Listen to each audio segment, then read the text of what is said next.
Welcome back.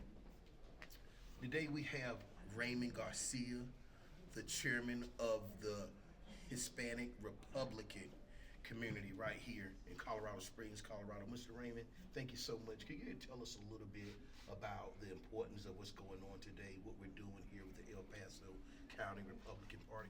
So this is a reorganizational meeting for the El Paso County GOP. We're going to determine who's going to be our next chairman, vice chair, and secretary of the El Paso County GOP, which is important for our county, which is the largest conservative county in Colorado, and I think the fifth largest in the nation, if I'm not mistaken. Yeah. Vicki Tompkins has been the chair for now, I believe, 7 years, which is the longest running chair, I think, in the nation. For a county, which is amazing. The most important thing here, so El Paso County is the epicenter of the fight between grassroots and establishment. The old establishment that had been in charge of the Colorado GOP for over 20 years now, that have campaigned like Republicans and then voted like Democrats. So they infiltrated our party and stopped letting anybody know about caucus assemblies and stuff like that, so that they could have their people in the offices for delegates and run the whole show. So we took over by going to the precincts, getting people to go in as PCPs, come to these meetings, and elect our, grassroots people into offices. And it was very effective. And it caused a lot of strife. You can see we call them rhinos, I call them Democrats in our Republican Party, that have been attacking Vicki, anybody that's there to promote the Republican Party, the grassroots. They've been attacking them relentlessly. So this is why it's so important that we stand strong and keep going. This is why I started the whole the Keep Right, No Left Turn campaign. If you've seen all the stickers with Keep Right, No Left Turn. Yeah, I have one on my blazer. Because we were sick and tired of the politicians campaigning as Republicans and then going on and voting like Democrats. So that's why we started this whole thing. Keep right, no left turns. Makes perfect sense. Mm-hmm.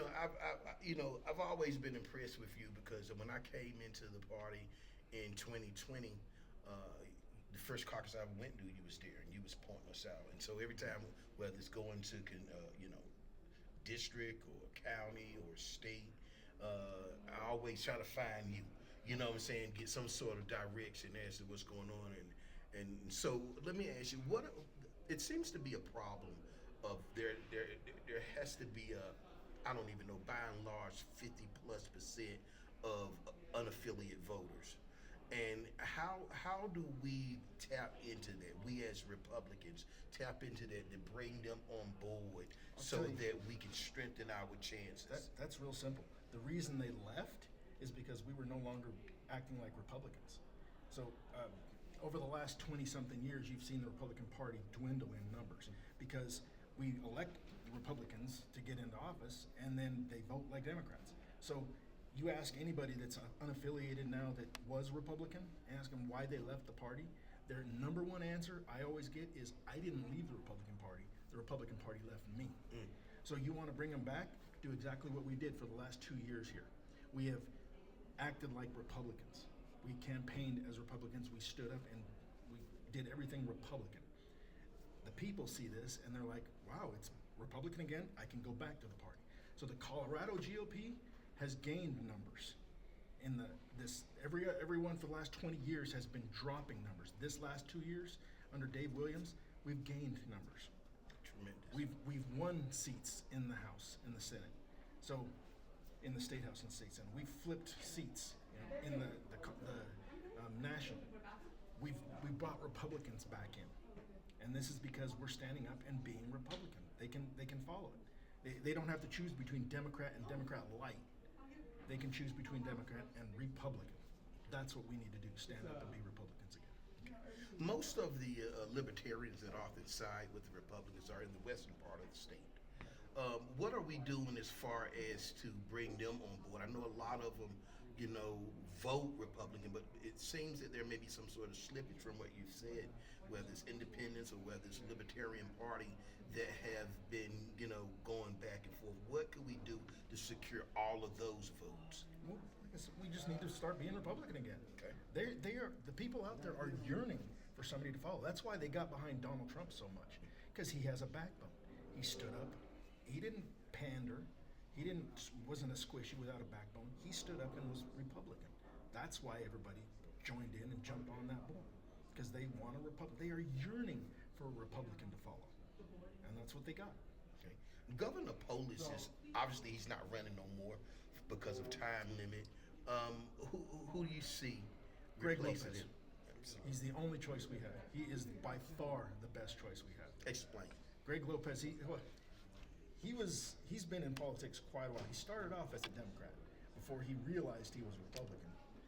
Just by, there's an old saying that if you're young and you're not a liberal, you have no heart. If you're old and you're not a conservative, you have no brain. You see what's wrong with the Democrat Party, and anybody with a brain switches and becomes Republican because it's in their best interest. It always has been. So Greg Lopez started off as a Democrat, saw the error in his ways because his family was a Democrat, and he became solid Republican. He has some great ideas. That man would make a great president, and he's only running for governor. And he hasn't even run for governor this time. He's run twice now before. Jared Polis actually said that was the man he was most afraid of, because Greg would have been elected if he was on the ballot. Now, one question that concerns locals here is that when President Trump was in office the first time, he was thinking about taking Space Command and sending it down to Alabama. With Mr. President now back in office, do you think the local community will be, well, obviously you know they will be affected, but do you think that President Trump would take command from Colorado Springs and take it down to Atlanta? Or do you think he would leave it here in place so that we can keep people employed? Yeah, I think he would leave it here. Now, admittedly, I haven't looked that much into it, but it wouldn't make much sense to move it. Yeah, he can threaten, to get everybody in line, but I don't think it makes much sense. And he's not in it just to spend money for no reason. Right. Moving it would spend money for no reason. So I don't really see that happening. Okay, now throw a little hardball at you. Voters want to know a little more. They only hear one side talk about the pros, and they may misconstrue or certainly interpret the other side as talking about the cons to DEI.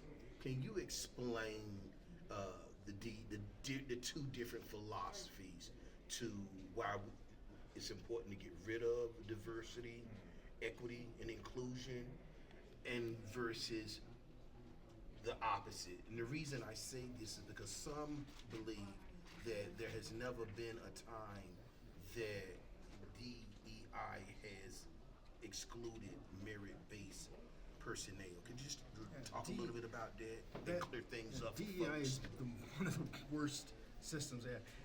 So any job, anything you do, merit is what should determine who gets the job. That has always been the way it is. Anything you look to hire somebody, you don't care about the color of their skin. That's right. You don't care about their sex. You don't care about any of that. Can they do the job? Who does the job best? That's all it is. Merit. That's it. So this DEI takes away, and it's literally a racist system, because they say that, let's say, blacks are less than whites, Hispanics are less than whites, men are more than women, or any of this. This is what they're saying.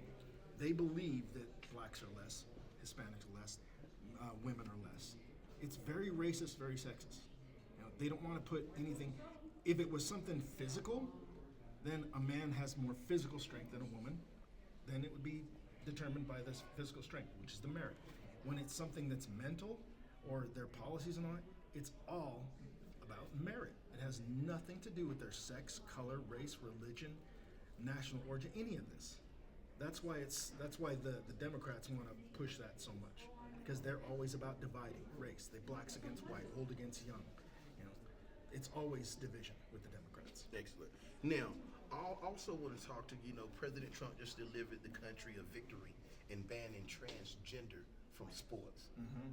You want to talk about that a little bit? Once again, it comes down to the merit. You know, men should not be competing against women in physical activity sports. They are built different. Men are stronger. It's just natural fact. They are supposed to be stronger. So having men compete against women is totally unfair for women. They shouldn't have to compete against men. They should not. I agree. Now I want to talk to you, pivot for a minute, and talk to you a little bit. People hear, ranked choice voting, but not. It's still nebulous to them to some degree. Do you take a minute and explain the pros and cons to ranked choice voting? So I'm not an expert on ranked choice voting. I know what I've looked into it. I do not like it at all. Right. So let me just pass on that one because Fair enough. Before I say something that's wrong, I think I need to educate myself on the ranked choice voting. I know that what I've looked into it, it's bad. Right. It's just another way for the Democrats to rig elections. Right. Okay. Now, President Trump also has been pretty consistent in, fulfilling his promises. And like, for instance, with what's going on at the border, there was a problem with some Venezuelans that had taken over some apartments up in Denver, and I noticed. In Aurora. Yeah, in Aurora, pardon me, in Aurora, outside of Denver. Excuse me. Yeah, Tris. I can't remember the gang's name, but yeah, Right. that was in Aurora. So, it's about time that something, that we had a president firm enough to alleviate a problem like that. And, to be honest with you, I didn't even know they had done that. You know what I mean?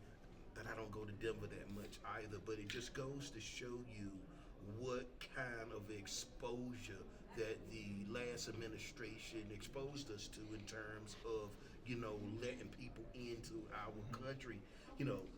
One of the things about Colorado that I wanted to talk about is sanctuary state. How long do you think it will remain a sanctuary state? And then you think, will there come a time that it is no longer a sanctuary I state? definitely think it'll be no longer a sanctuary state.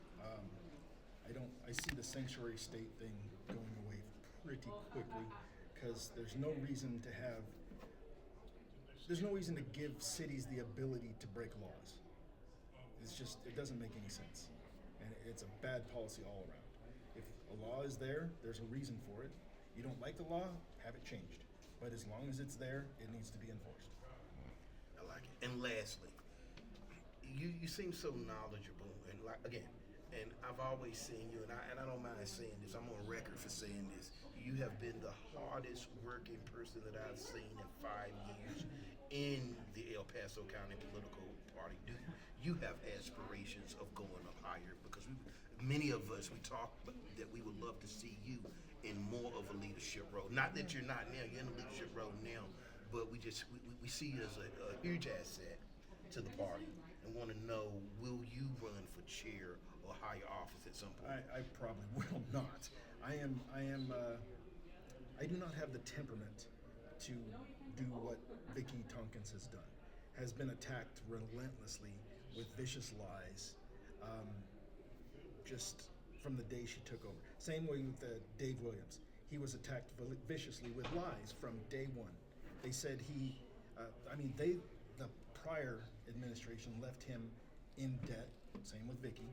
They left her in debt, destitute, no money, and they spent it all.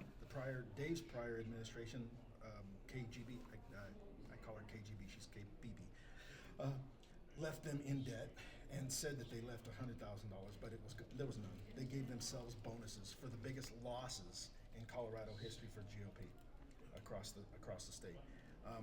So they had to come back from all this, and from the day he was elected, they started lying about him. They said that he didn't have any money in the bank, he couldn't raise any money, he was being evicted. The Colorado GOP was being evicted.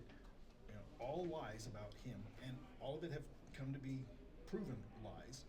But they have been attacking these people. Anybody that stands up as solid Republican and doesn't play their game, they have been attacking. I cannot play that game. I'm not nice like Dave. I'm not nice like Vicki.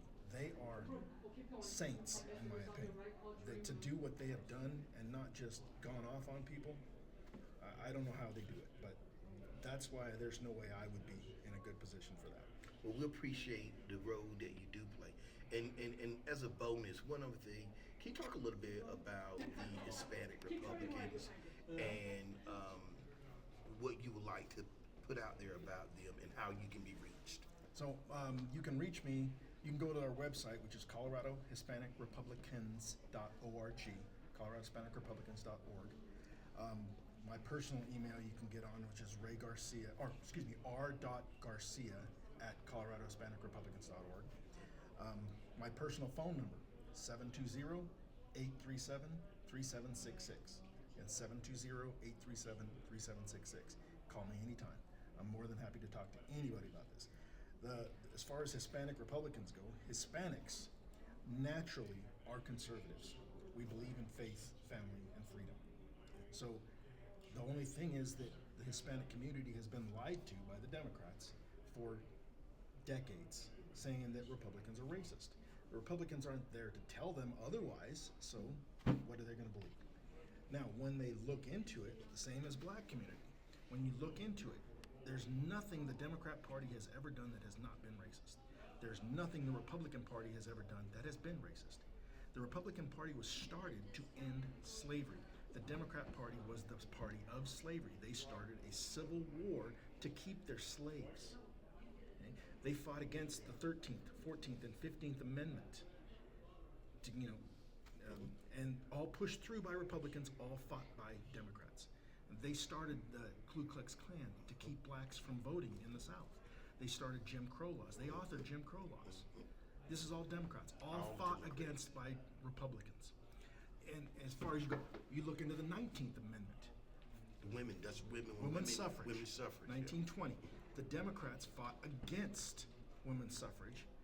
Republicans pushed through and gave, removed any ability for the government to restrict women from voting. That was all the Republicans. 1960s, the Civil Rights Act, all pushed through by Republicans, all fought against by Democrats. Democrats had the longest filibuster in history over the Civil Rights Act, and it was pushed through by Republicans. Republicans have always been the party of freedom. Democrats have always been the party of slavery. There's nothing, but they say there was a big switch. Well, of course they say that because they don't want to live up to their history. And when you look at it, though, there's never been a switch. Republicans have always had the same platform, and it's never changed. We believe in faith, family, and freedom. So he's correct. And he's talking about, they say that there's been a switch. He's talking about the early 1960s, right? He's saying that the Democrats shifted to the Republicans. That's the story that's out there. Well, they say that it was the South, the racist South became Republican. Well, the reason they became Republican is Republicans are better. They have better ideas, better government. And better policies. Better policies all around. So they started voting Republican because it was better in their interest. It gave them more money. Had nothing to do with race. Absolutely, and I appreciate you stating that too.